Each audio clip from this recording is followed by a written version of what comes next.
My name is Travis Cooper, and I never thought a simple online quiz would change the way I saw myself or my family. It started on an ordinary Saturday morning, when the sky was still pale and the coffee hadn't yet kicked in. I was sitting at the kitchen table, staring at my phone while my wife, Melissa, prepared scrambled eggs and toast for our 2 kids, Jake and Lila. I had just scrolled past a video that said, "If you can get 9 out of 30, your brain is very sharp." The title seemed random, almost clickbaity. But something about it tugged at my curiosity. Without thinking too hard, I clicked on it. The first question popped up, something about spotting a hidden object in a picture. It looked easy enough. I squinted, tapped on the screen, and the answer flashed in red. "Won't." Melissa looked over. "What are you doing?" "There's this weird quiz. Says if you can get 9 out of 30 questions right, your brain's supposed to be sharp." I thought I'd test it out. He chuckled.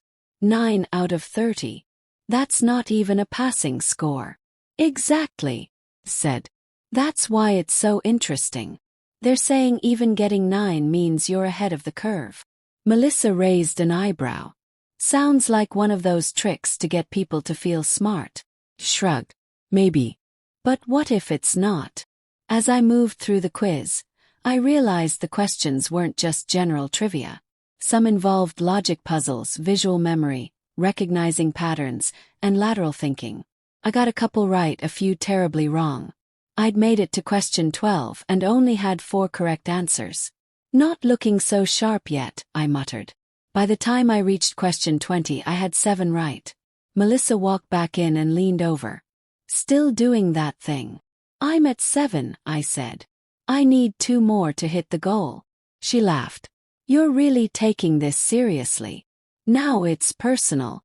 Jake, who was 9 and already obsessed with brain games and YouTube challenges, peeked over my shoulder. "Dad, can I try after you?" He nodded. "Sure thing." Question 27 was a riddle. A woman has 5 children. Half of them are boys. How is this possible? He stared. "Wait, half. But if half are boys, the other half?" "Oh." I tapped the answer. "All of them are boys." The explanation popped up. "If all 5 are boys, half are still boys." "Boom," I whispered, grinning. "Got it?" Melissa asked. "That makes 8. Question 29 was one of those memory flash image things.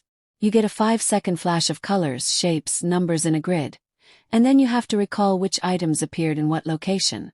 I focused, closed one eye for no reason at all, and tapped what I believed was right. Green square top left. Red triangle center. Blue circle bottom right. Correct. 9. I said out loud, nearly jumping out of my seat. Jake clapped his hands. "Awesome, Dad." Melissa gave me a slow, amused clap. "Congratulations. You're officially sharp." I grinned like I'd just passed the bar exam. Honestly, I didn't think I'd hit it. The video ended with a message. "If you scored 9 or more, you likely have above-average cognitive function, strong pattern recognition, and problem-solving skills. Congratulations, sharp thinker." Jake tugged on my arm. "My turn." We reset the quiz and let him go at it. Melissa sat down with her coffee and watched. Jake was good. He zoomed through the first few questions and got many of them right. By question 15, he already had 10 correct. I looked at Melissa. "We might be raising a genius." She smiled. "He gets it from me." Jake ended with 21 out of 30 correct. Melissa and I stared at each other. "Are these questions too easy for kids?" Yes. Melissa shook her head. "No, he's just different. You can tell." That evening, Jake wanted to make his own quiz. He pulled out a notebook, drew weird shapes, riddles, and clues. Lila, only 7, joined in by coloring in the pages. By bedtime, we had a 10-question Cooper family brain challenge. The next morning, we took it as a family. Melissa scored 6, Lila 5, and me, well, I barely made 8. Jake said, "Next time I'll make it harder." Melissa ruffled his hair. "You're already ahead of us." In the following weeks, that little quiz sparked something more. We started making brain games a family tradition. Every Saturday morning, instead of sleeping in, we held a mini brain challenge. Word scrambles, visual illusions, code cracking, even memory chains. We called it Sharp Saturday. It wasn't just fun. It brought us closer. Our kids were excited. Melissa was always ready with clever puzzles from the internet, and I found myself looking forward to seeing how we'd all do each week. One weekend, I decided to test something bigger. I sent an email to my office team. Brain Sharpness Challenge. Think you're smarter than a 9-year-old? Try this. I uploaded Jake's quiz and added the same message from the video. If you get 9 out of 30, you're sharp. To my surprise, half the office replied by Monday. People loved it. Some got just 4 or 5, some 12.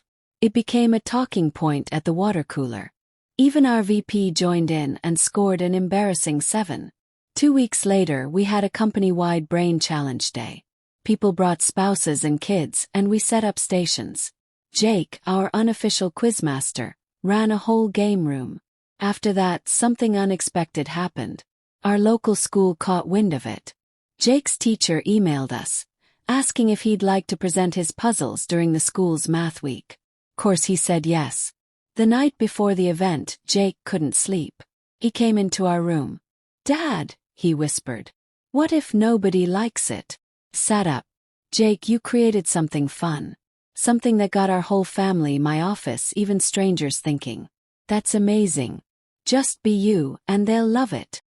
He nodded, but I could tell he was nervous. At school, Jake walked up to the stage with his little quiz board. He asked a riddle, then a second, then a pattern question. First, the room was quiet, then laughter, then raised hands, then applause. Melissa and I were sitting in the back row, nearly bursting with pride. From that day on, Jake started uploading brain teasers online. We helped him set up a channel, The Brain Kid. In just a few months, it got hundreds of subscribers. Teachers began recommending it in class. We made sure it stayed safe and educational, following all guidelines. One day, a message came from a viewer named Thomas in Texas. It read, "Hi Jake, I'm 72 and retired. I found your quiz online. I didn't even get 9, but I loved the challenge. You reminded me how fun thinking can be." Jake was thrilled. He said, "See, Dad, everyone wants to feel sharp." Smiled. "Yeah, and you made it happen." That original quiz, if you can get 9 out of 30, might have been a gimmick, but it brought our family together, sparked a love of curiosity in our kids. It gave us a reason to disconnect from screens and reconnect with each other's minds. A few months later, a journalist from a local paper visited our home for a story on creative learning. The headline read, "Family Turns Quiz Challenge into Community Movement." Jake's grin stretched across the photo. By then, he had designed over 100 brain games. And he still made us take them every weekend.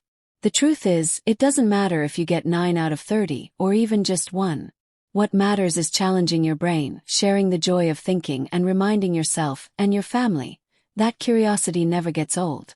And every time someone new finds Jake's channel and gives it a try, we smile, knowing that sharpness isn't just about right answer.